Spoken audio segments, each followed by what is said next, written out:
Yeah. All I need is one mic. Yeah. All I need is one mic. Hey everybody, welcome back to a new episode of One Mic, where I watch shit so you don't have to. And today I'm here to talk about the Amazon original film Sound of Metal, starring Riz Ahmed, which you would have seen recognized on the most recent telecast of the Oscars. This one picked up a lot of nominations and a couple of awards. It was nominated for Best Picture. Riz Ahmed was nominated for Best Actor. I believe the guy who plays the place in charge of this deaf community, I can't recall if he won. I know he was nominated, but I can't recall if he won for Best Supporting Actor. Paul Rossi, I don't know how to pronounce his name. And it was nominated for Best Film Editing, which it won, and Best Sound, which it won. And yeah, it was a pretty well celebrated film. I had been wanting to check it out for a while. It had been in my Amazon Prime queue because it played a trailer. I think it was probably before an episode of The Expanse. Amazon played a trailer for this, and I was like, "Oh, this looks pretty good." So I added it to my queue, and I just never got around to watching it. And the movie got nominated, and I still never got around to watching it. And now the Oscars are over, and I still haven't, I still hadn't gotten around to watching it. But I watched it, and man, I thought this was an excellent film. Man, I really enjoyed this one. And I think what is so special about this film is that it does something I've never experienced before that was very unsettling. And this is why it won the Oscar for sound, because what they did with the sound in this film was insane. It was crazy. Like it makes you feel as if it's happening to you. And and on the surface of things, that sounds like not that big of a deal, but like experiencing this, you experience it helps you. It almost feels like you're like involved in the movie or something, like it's an immersive experience or some shit. It's like you're actually like when it feels like it's happening to you, it makes Riz Ahmed's character, I'm gonna call it, his name's Ruben, it makes Ruben's reactions in the film even more relatable and impactful to you as the viewer, because you can understand where he's coming from a place of experience. Whereas, like, that's not something we would experience otherwise. Like, this is not like, if you're not deaf, you don't know what that's like, and you never will know unless you become deaf. But like, I feel like this movie, it helped you feel like what it's like to experience hearing loss, and then that in turn made Ruben's reactions to everything going on in his life hit that much harder for me as a viewer, because I felt like I could understand it, because I felt like I was feeling and experiencing the same thing he was experiencing. So like it's remarkable what they did. To give like a really good example here of what they did without spoiling the movie itself, but they managed to find a way to make the loss of hearing feel terrible, and then also make the return of hearing feel terrible. And that was interesting to me too. And that's something that I don't know, I didn't know this movie was gonna be able to pull off. But like, that's what happens when you make it so that your viewer can feel so in touch with the main character, that everything they do you understand because you feel the same way. And when at the end, I'm not gonna spoil the ending, but at the end, when you come to the realization that Ruben prefers to be deaf. Like, when the movie tries to tell you that, you as the viewer already understand it because you feel that way. Like from hearing what he was hearing, it made me feel like, man, maybe I don't want to hear shit no more neither. Like, let me take these fucking implants out or what. Like, it makes you feel like you don't want to hear anymore either. So it's amazing the journey that this movie takes you on with what it's like to lose hearing, become accustomed to not being able to hear, possibly gaining your hearing back, and then what does that feel like? What would that experience be like?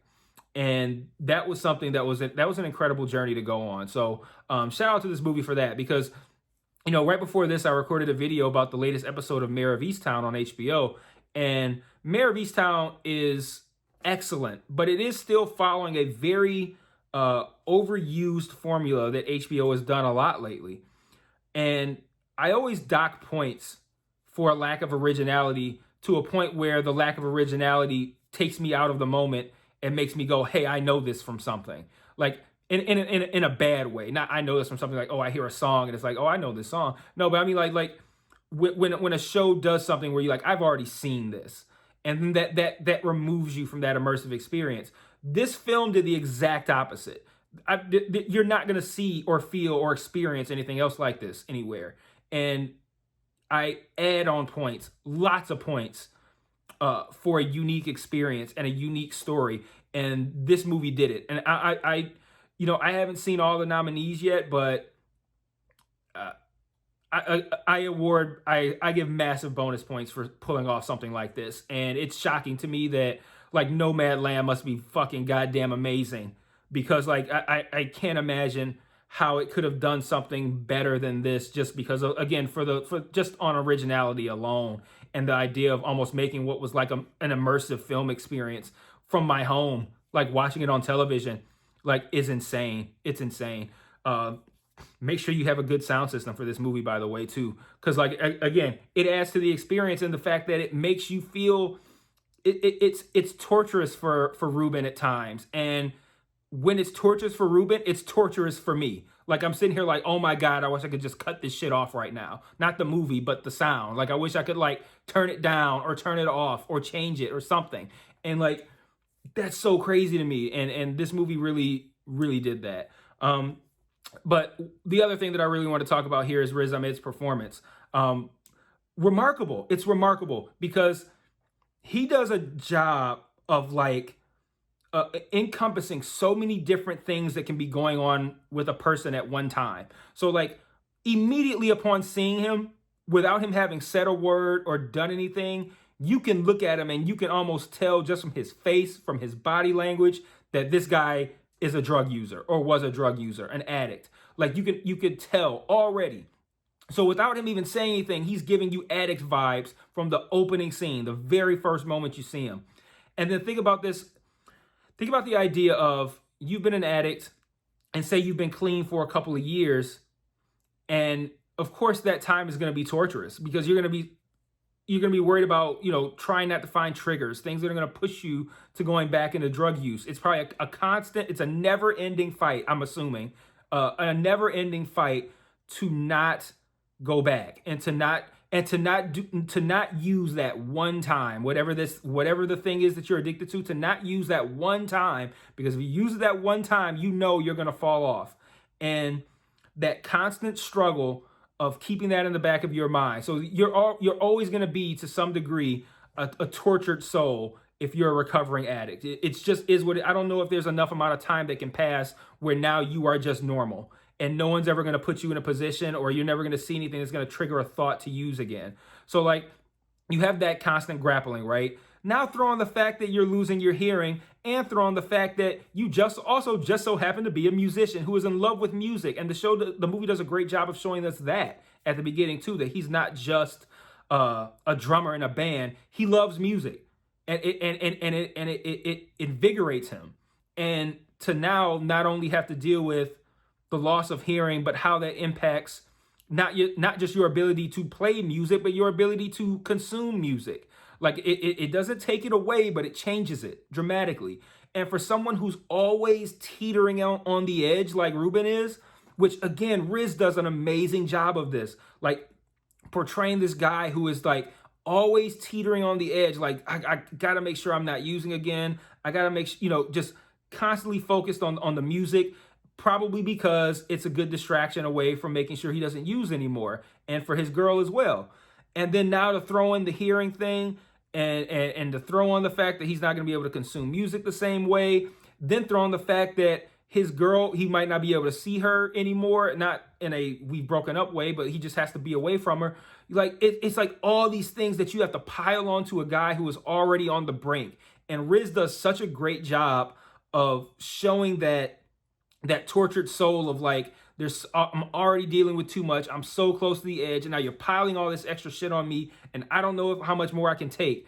And he's so volatile appearing, and he has a moment where he loses it, and I'm okay with that. Like again, because he shows uh a surprise, like for he a surprising amount of control for someone who's dealing with what he's dealing with. He does snap every now and then or get mouthy or whatever, but it's like for someone with what he has on his plate, his ability to contain his rage is admirable in my opinion. But he does some amazing stuff. He finally snaps a little bit, but he gets into this deaf community, and you could tell he finds. I don't want to say he finds a home because that sounds corny, but he finds the ability to deal with his issues a little bit better. And I think that the loss of hearing and the building of relationships with these people in this community helped him in a way that music probably didn't, because he was still very tortured doing the music, and he's playing fucking weird ass music. I mean, he's playing some fucking drug using music anyway. like I don't know how you can play that music sober. Like I feel like you gotta be smacked to play that music. But the rock star life is probably not conducive to staying clean. But now he's in this community where he's like, he can't have his phone. He doesn't have too much contact with the outside world, and he's starting to. He looks better. Like just looking at him, he looks better. And like again, this is so much what Riz does with his face and what he does with body language. I mean, and probably what the makeup team is probably doing on this one as well. Probably an undervalued aspect of this film as well. But you see him start to become a happier person, but at the same time, there's still that drive, that love for music, and you see him battling with this. Like he's constantly checking it. He's sneaking to check his emails and shit like that. He's still trying to get the operation to get his ears fixed, like a wildly expensive operation. So it's like while he's understanding that, well, actually, I don't think he's understanding at the moment, but while he's living a happier life without the ability to hear, he's still stuck on, because it ain't been that long, he's still tied to the idea of I need to get my hearing back so I get back into music, so I can get back with my girl, yada, yada, yada. And, watching him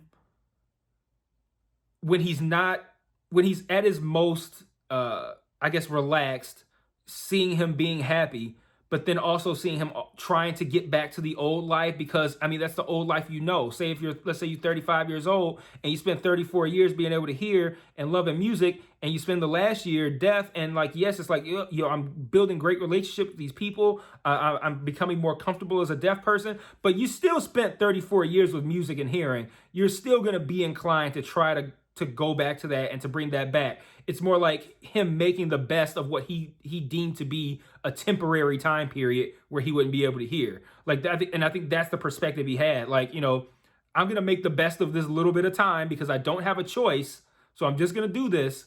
But this is just a temporary bit of time, and I'm gonna get my hearing back. I'm gonna get back into music, and I'm gonna get back, get back with my girl. Say get back, like I said, it makes it sound like they broke up. They didn't, but like, get back with my girl. And go back to the life that I had before. And where does that put you if that happens?